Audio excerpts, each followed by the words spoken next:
lagi di Atlantis Code yang ke-12 hari ini 5 Agustus 2020. Kita teruskan obrolan kita tentang apakah bangsa Cina itu memang benar bangsa pelaut atau bukan, karena ini sehubungan dengan Laut Natuna Utara yang memanas, sehingga kita membicarakan malam ini adalah part 2 atau terakhir sambungan dari minggu lalu. Kita menunggu koneksi dari Mas Agung, coba beberapa saat kita tunggu terlebih dahulu. Kami mohon maaf malam ini terlambat 30 menit dikarenakan saya lagi keluar kota, kemudian Mas Nogo juga baru turun dari Merapi, sehingga baru bisa connect. Nah, ini Mas Agung sudah bisa, kita coba saya connect dulu. Moga-moga bagus koneksinya. Ya, jadi melanjutkan obrolan minggu lalu. Halo Mas Agung. Halo. Tadi kedengaran Mas? Kedengaran, keren. Sekarang gimana, ada, Pak? Bagus, jelas. Jadi ini saya lagi di Cirebon Mas, ini pakai wifi hotel. Ini saya dari lantai 9 Swiss Bell Hotel. Terus ini saya matiin koneksinya tadi karena jelek, jadi saya pakai Telkomsel. Mas Agung, iya, jadi malam ini kita lanjutin Mas obrolan kita minggu lalu tentang bangsa Cina, apakah itu bangsa pelaut, yang part 2 atau terakhir. Namun sebelum kita lanjutkan, ini ada kemarin ada satu ledakan di Beirut. Nah, ini beberapa yang tanya, sebenarnya Atlantis selalu punya teori. Nah, ini kehebatan teorinya Mas Agung ini tidak dijumpai di Google, karena kalau di Google itu memang tidak ada.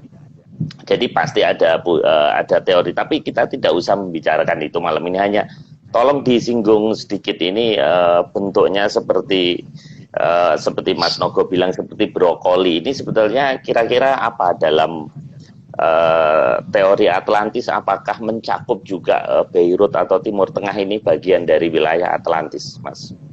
Silakan diulas sedikit saja. Nanti secara bertahap nanti kita akan mencoba menjelaskan bahwa tidak cuma di Indonesia, Pak, ya. Sampai kemarin kan kita menjelaskan bahwa itu sudah bahkan sampai di Inggris, gitu, dengan bukti ada satu keris yang ditemukan di Inggris itu. Terus kemudian kita sudah jelaskan juga sampai di benua Amerika, dari beberapa relief di penataran yang kita cocokkan dengan beberapa patung yang ada di daerah suku Maya, Inka, dan termasuk patung gajah di Honduras dan sebagainya, gitu, di Copan Honduras dan lain-lain. Terus beberapa relief di Candi Cetro dan Candi Sukuh yang kita cocokkan dengan beberapa cara penggambaran, cara berpakaian orang di daerah benua Amerika. Itu kan menunjukkan bahwa Atlantis tidak cuma di Indonesia, Pak, gitu. Tidak cuma di Indonesia. Jadi sampai sana juga. Cuman kalau kita mengikuti dari strata kepedalangan, kan memang itu nanti akan kembali pagelaran itu akan dimulai ketika munculnya jamur tipo. Nah, jamur tipo ini kan banyak asumsinya ya, tapi yang jelas kalau wujudnya jamur itu kan ya seperti itu, gitu. Tapi ini belum, karena harusnya kan tidak sekecil itu ya. Karena petunjuknya yang jelas itu yang bisa kita lihat. Makanya kalau di Jawa itu ada di sebelah raja, kalau ada seorang raja bertahta, itu pasti di sebelah kanan belakangnya dia ada yang namanya payung keprabon atau songsong agung. Itu menunjukkan bahwa sang raja ini akan ada ketika payung keprabonnya ada, gitu kan. Nah, itu hanya untuk sebagai petunjuk bahwa nanti akan kembalinya peradaban ketika sudah terjadi seperti itu, gitu, Pak. Tapi ini masih belum, karena ini belum ya. Jadi kalau kata Mas Timi kan ini bukan cendawan, bukan jamur tipo, ini masih brokoli. Ya, masih brokoli ya. Ini memang lucu nih, bentuk jamur atau Umbrella ini rupanya di Netflix juga ada filmnya. Jumat kemarin baru diputer seri terbaru Umbrella Academy, itu juga payung. Makanya saya nggak tahu kok tiba-tiba di pedalangan juga ada cerita tentang payung ini juga. Makanya agak mengherankan ini. Tapi oke lah Mas, kita malam ini tidak membahas Tidak itu. bahas itu. Nanti tapi ini Ya. menarik, ya menarik. Jadi kajian Atlantis ini di luar dugaan banyak orang. Jadi dipikirnya kita itu hanya mengambil teori dari Plato, teori dari Aurelius Santos, Stephen Oppenheimer. Ternyata apa yang dikemukakan Mas Agung ini memang asli menyan. Itu yang tidak dipunyain oleh komunitas lain itu, Mas. Oke Mas, Ya. kita teruskan.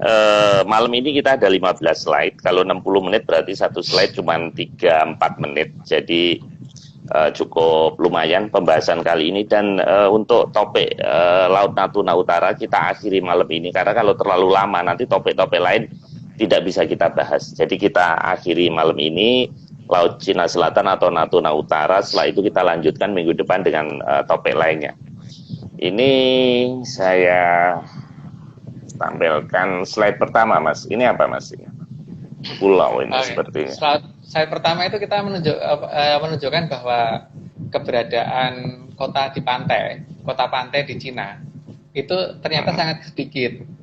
Artinya kalau mereka pernah menguasai Laut Natuna Utara, cukup Pak saya kira, karena mereka juga pada bisa melihat dari Google. Kalau kita mempercayai mereka misalkan bahwa mereka pernah menguasai Laut Natuna Utara, itu minimal yang terjadi adalah kota pantai mereka akan banyak bahkan Pak. Jadinya masuk iya cuma beberapa kota doang gitu. Terus masih banyak yang berupa hutan juga sampai dengan hari ini.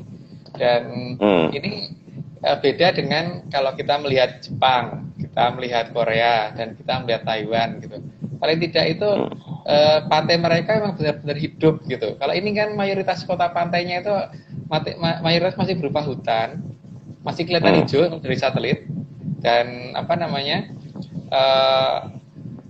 bahkan ya kalau yang seperti yang pernah saya ceritakan waktu itu, mereka kan memberi nama lautan itu dalam bahasa sana kan Hai, tapi mereka nggak kenal samudra kan Pak. Padahal kan kalau misalkan mereka kenal samudra harusnya ada kata lain dong. Berarti seperti di kita itu kita kenal laut, kenal samudra. Kalau dalam Sanskerta malah kita kenal namanya Jaladri dan sebagainya gitu ya. Jadi nama-nama ini berkembang jadi menunjukkan tempat yang makin luas gitu.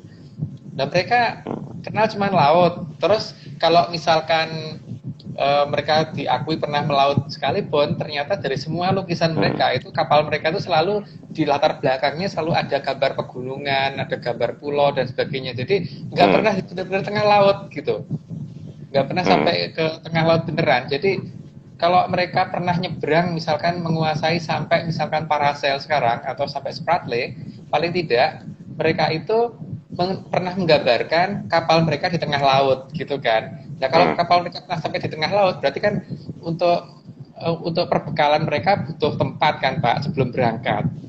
Nah itu pasti tidak cuma di satu tempat seharusnya. Kalau memang menguasai kan tidak cuma satu kapal Pak, itu ada berbagai banyak kapal dan dari berbagai banyak wilayah yang ada di sekitar pesisir mereka.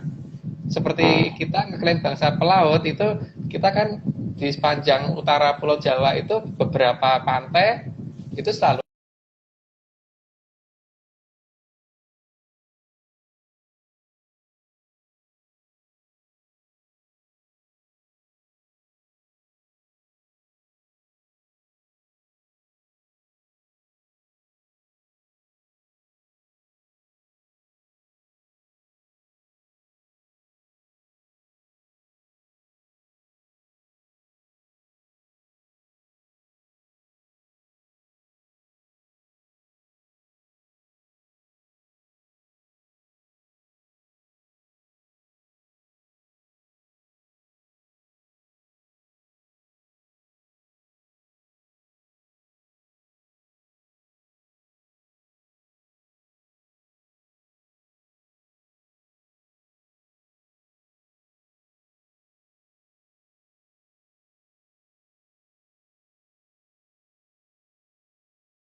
Halo Mas Agung. Halo. Halo. Halo Mas, ya, tadi, teruskan Mas. tadi Iya sempat, Mas. tadi sempat keputus Pak. Iya. Itu kenapa Iya. tadi? Enggak, Eh, ya, kayaknya di tempatnya Mas Agung. Oke, teruskan Mas. Oke, jadi ini tadi kan menunjukkan bahwa kalau mereka pernah melaut sampai benar-benar lepas pantai, maka seharusnya ada yang namanya kota-kota pantai. Seperti kita kan ada Tanjung Perak, Tanjung Priok, Tanjung Mas dan sebagainya Mas, gitu. ya. Terus di antara di antara dua pelabuhan besar itu seperti di Cirebon juga ada, di Tegal juga ada gitu kan Pak. Itu menunjukkan bahwa negara kita memang benar-benar negara pelaut gitu. Kalau mereka kan enggak, kita bisa lihat bahwa kota pantai mereka itu sangat sedikit. Kalau ada itu baru saja gitu. Jadi bukan kota-kota lama, jadi kota-kota baru rata-rata. Jadi kalau mereka mau ngeklaim sampai ke sana, ya itu meragukan sekali ya. Bukti yang paling nyata aja kotanya masih cuma segitu gitu. Gitu. Jadi penjelasan dari slide pertama itu seperti itu. Jadi seharusnya tidak banyak yang berupa hutan, seharusnya banyak daerah terbuka gitu. Sudah banyak daerah terbuka di sana.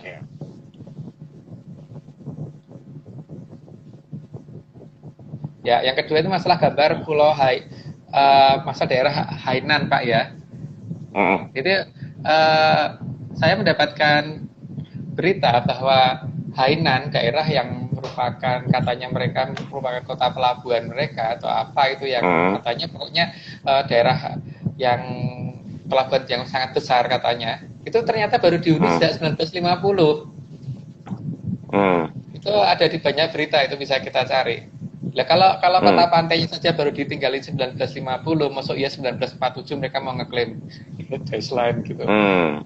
Baru 1950 tuh Pak. Atau mereka mau ngomong nenek moyang mereka gitu, zaman Kaisar Ming gitu kan, lucu banget kalau tempatnya aja baru ditempatin 1950 gitu. Sangat tidak masuk akal sekali. Jadi ini entah mereka sakit jiwa atau apa ya, karena kok ya lucu banget kalau mau mengklaim itu kan seharusnya mereka sudah ada catatan data dan sebagainya. Ini nggak ada, semuanya serba seperti yang seperti dipaksakan saja gitu loh Pak. Jadi ya seharusnya kan ada tadi kan masalah kota pantai ya. Sekarang ke daerah pelabuhan mereka ternyata juga masih baru-baru saja kan. 1950 kan belum lama kalau untuk ukuran sejarah gitu. Ya,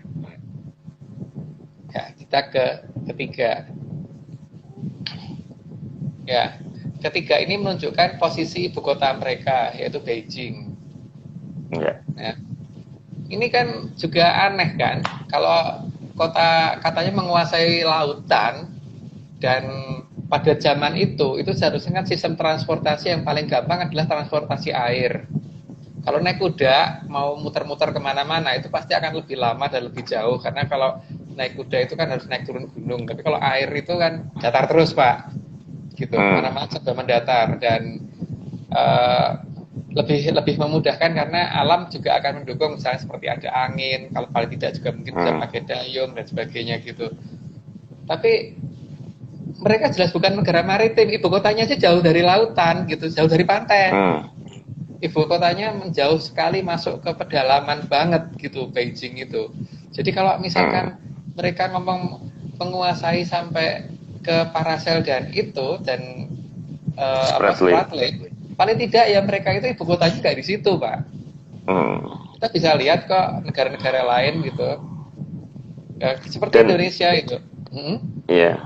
Dan di sini kelihatan Mas, jadi yang diklaim itu kelihatannya ke negara-negara yang empuk, yang lemah. Kalau di Jepang, Korea ini kan negara-negara yang didukung oleh Amerika kan. Jadi dia susah mengklaim ini. Jadi yang diklaim yang negara-negara yang lemah saja, ke bawah itu, ke selatan. Gitu. Iya, memang iya. Tapi masalah yang paling utama itu kan mereka kalau misalkan ngeklaim itu kan seharusnya ada data yang lebih kompleks gitu. Ini kan enggak. Jadi hanya katanya 9 dash line gitu, 9 garis putus-putus yang dikeluarkan sejak tahun 1947. Dari 1947 dasarnya apa juga nggak jelas. Seharusnya kan semua itu ada data. Ini kan enggak. Kalau ibu kota mereka tuh ya di Hainan gitu paling tidak, itu baru bisa dipercaya Pak. Ini kan ibu kotanya aja di Beijing, di tengah daratan gitu. Dan kalau kita melihat malah seperti kayak posisinya kayak orang ketakutan gitu di posisi ibu kotanya, karena seharusnya kan berani kayak dekat Jepang gitu. Iya, Waktu itu buktinya perang sama Jepang aja nggak berani kan Pak, beraninya kan iya, dibantu Amerika dan sebagainya gitu. Jadi iya, itu malah mendekati daerah padang gurun kan itu sebenarnya iya. Beijing gitu, Banyak gurun dia mendekati. di sini. Iya, Kalau kan harusnya ya suatu wilayah dikatakan ibu kota itu daerah yang layak lah, dekat dekat pelabuhan, jadi dekat pertanian dan sebagainya gitu. Ini kan dia lebih mendekati, mepetnya malah ke gurun, bukan mepet ke arah lautan. Minimal ya kalau misalkan iya. terjadi kekeringan itu masyarakatnya masih bisa makan ikan laut gitu kan. Nah ini kan Hmm. mereka berarti kan ada sesuatu yang mereka takutin di pinggir pantai waktu itu Pak. Kalau enggak kan mereka pasti bikin kotanya di pinggir pantai. Ini apa dan siapa yang mereka takutin itu masih belum jelas. Tapi yang jelas mereka bukan bangsa pelaut. Kalau mereka bangsa pelaut nggak mungkin ibu kotanya kok di situ. Pasti ibu kotanya persis pinggir pantai gitu. Memang Gitu, peta baru yang dibuat Cina itu setelah PD2, Mas. Jadi mengklaim Laut Natuna Utara ini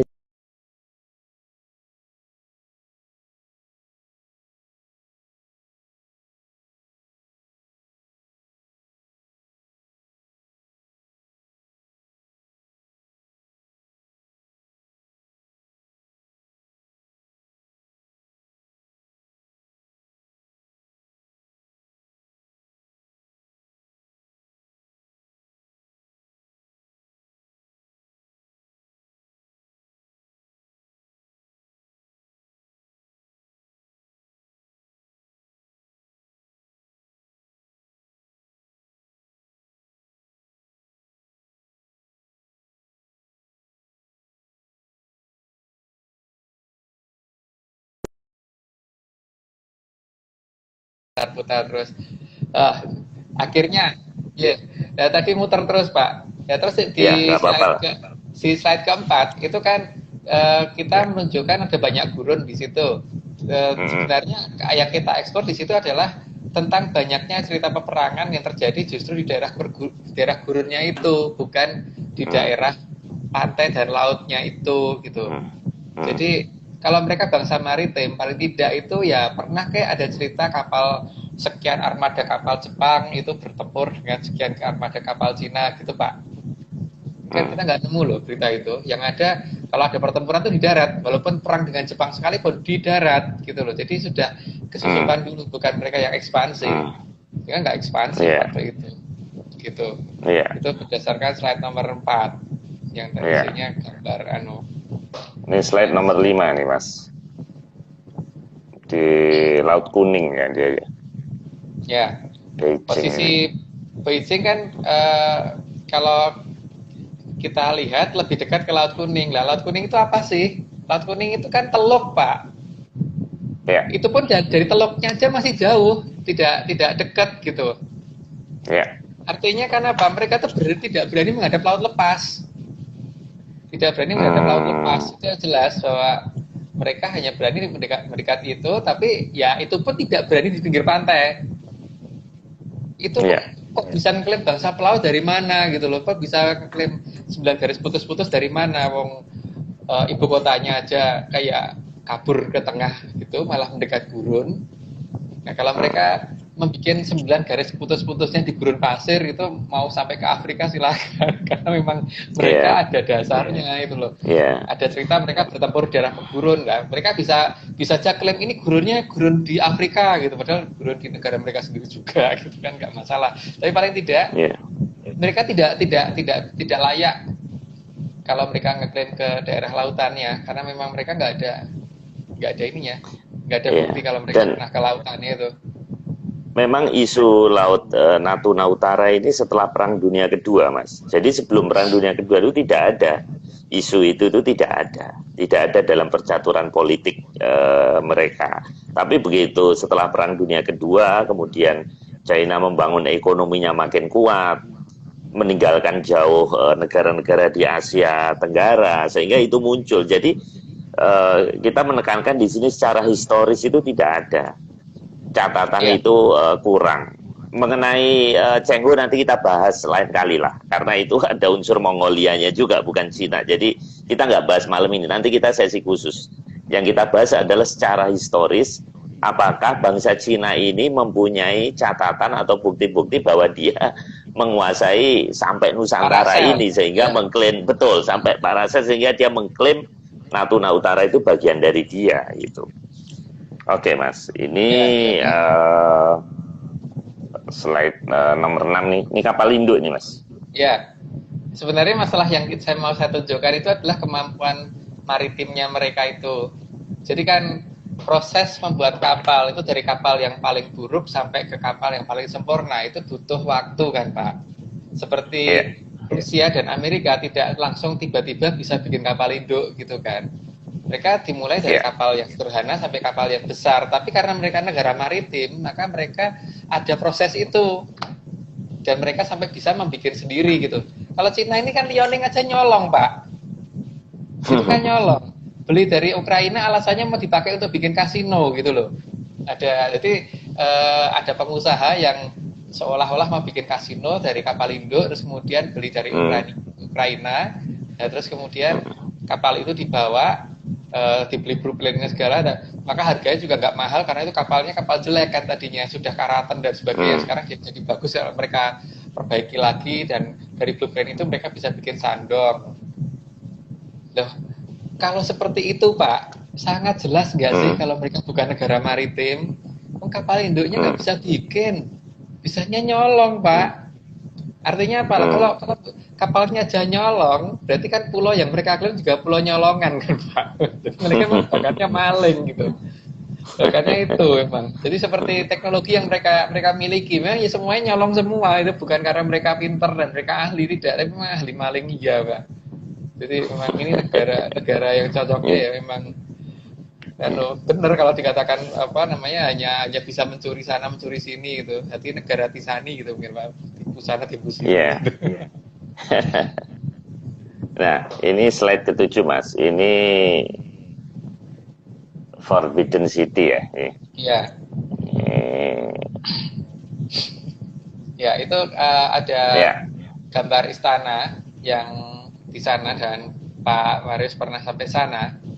Itu bagian luarnya saja itu memang banyak yang menggunakan tembok yang cukup tinggi dan batu-batu di lantainya dan sebagainya gitu ya. Cuman bangunan utama itu rata-rata terdiri dari kayu kan Pak. Dan mereka menganggap bahwa kayu adalah teknologi paling tinggi. Ini saya pikir tukang becak pun tahu Pak, kalau bangunan dari kayu itu lebih gampang dibikin daripada dari batu gitu.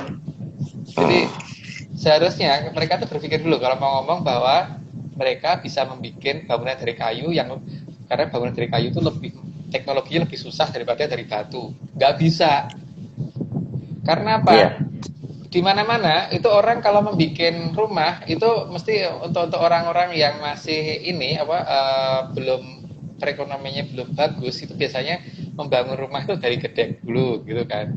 Ketika ekonominya membaik baru mungkin ganti agak papan, setelah itu diganti lagi temboknya masih belum di plester itu belum dilepo gitu ya, belum dihalusin, terus lama-lama dihalusin dan sebagainya. Nanti tingkatannya kan begitu, bukan kebalik kan Pak, bukan orang punya rumah dari batu terus kemudian dari tembok dan sebagainya, terus setelah itu karena dia menganggap bahwa yang teknologi paling tinggi itu adalah dari kayu, makanya rumahnya diganti dari kayu gitu Pak.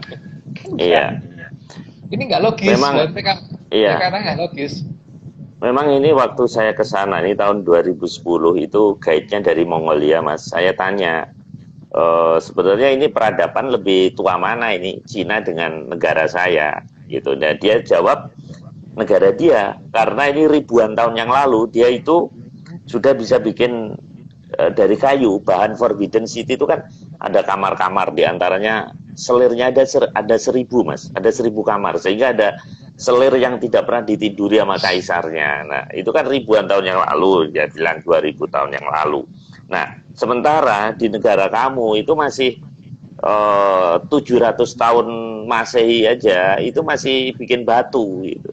Nah ini sebetulnya kayu sama batu. Menurut dia teknologi kayu itu lebih bukan lebih gampang bikinnya. Artinya dia udah ninggalin zaman batu gitu loh Mas. Dia udah ninggalin zaman batu itu lama sehingga kita bikin kayu. Sementara kalian baru kemarin aja masih batu-batuan gitu. Itu gimana penjelasannya Mas? Ya nggak bisa. Kalau memang seperti itu harusnya rumahnya si Jinping harusnya dari kayu, Pak. Bukan nggak ada batu batanya sama sekali gitu. Karena mengolah batu itu lebih susah, motongnya aja lebih susah, Pak. Gergajinya aja lebih membuat gergajinya aja untuk alat potongnya lebih rumit kan. Bahkan untuk membuat reliefnya juga lebih berat. Butuh teknologi yang lebih ekstra untuk dari batu itu. Jadi kalau mereka ngomong bahwa kayu lebih tinggi daripada batu itu nggak banget gitu. Jadi ini pasti kebalik. Kalau mereka ngomong ribuan tahun dan sebagainya, itu kan masalahnya di tempat kita memang peradaban kita sebagian masih ditutupin, masih disembunyikan. Karena beberapa piramid di Indonesia masih belum diizinkan untuk dibuka oleh pemerintah. Jadi kalau misalkan ini semua bisa dibuka, kebalik semua pasti. Yang jelas, gini, kalau mereka bikin cuma dari kayu, paling tidak itu bikin pilar dari kayu itu lebih gampang mendirikannya daripada bikin pilar dari batu, gitu kan. Dan membentuk pilarnya juga lebih susah, gitu. Iya. Tadi menarik Mas Agung bilang bahwa kita ada beberapa piramid yang belum boleh dibuka. Kebetulan kan sekarang saya lagi di Cirebon nih. Nah tadi sebelum Plumbon, jadi waktu tol setelah Cikampek itu masuk ke Cirebon. Nah itu di sebelah kanan itu ada pegunungan aneh-aneh Mas. Bentuknya tuh nggak karu-karuan. Ada yang lancip-lancip, terus ada yang bentuknya tuh kayak trapesium. Nanti saya kirim itu saya. Nah itu coba dipakai MIT Menyan itu Mas. Itu apa itu? Soalnya bentuknya kok aneh gitu. Jadi menjelang Cirebon sebelah kanan itu apa piramid itu dugaan Mas Agung? Banyak bangunan Pak memang. Jadi kalau kata geolog negara kita kan the ring of fire. Kalau saya enggak. Karena banyak pegunungan palsu di tempat kita. Jadi banyak bangunan timbunan sebenarnya.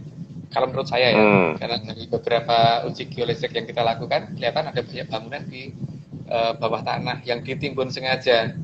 Saya ngomong ditimbun sengaja itu kan karena dari struktur umur terbalik. Jadi harusnya kan tanah yang tua itu ada di dalam, yang muda di permukaan.